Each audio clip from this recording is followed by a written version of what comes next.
Hi, this is Lee Benz, the home scholar, and somebody recently asked me how did I get full tuition scholarships for my children.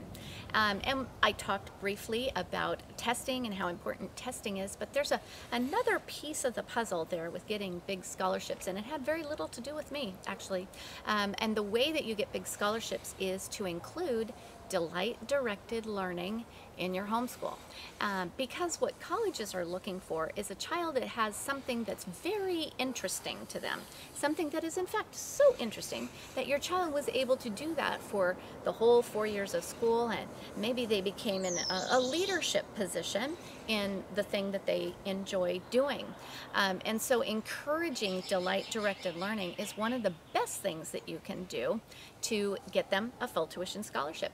Because one of the things colleges are going to look at when they're evaluating children to see if they're good scholarship material is what does their application essay look like.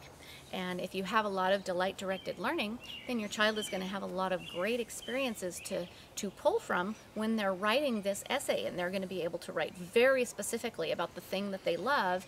And when they write about the thing that they love, that love, that passion for that subject will usually come through. It's not going to sound dry and boring when it's written by a person who loves the thing. For example, if I had to write about calculus, it would be very dry and boring. It would also make no sense because I don't know calculus. But if it was something that I was really interested in, like homeschooling high school, then my writing would be much better.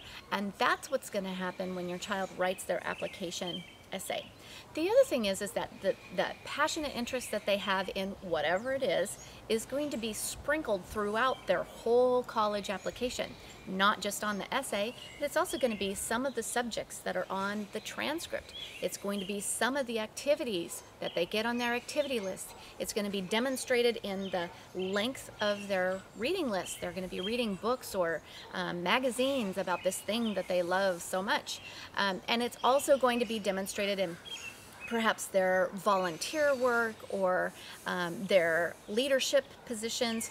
All of those things are all going to be shaped by the thing that they have a very passionate interest in. So having something like that is a big tip to getting big scholarships. I hope that helps.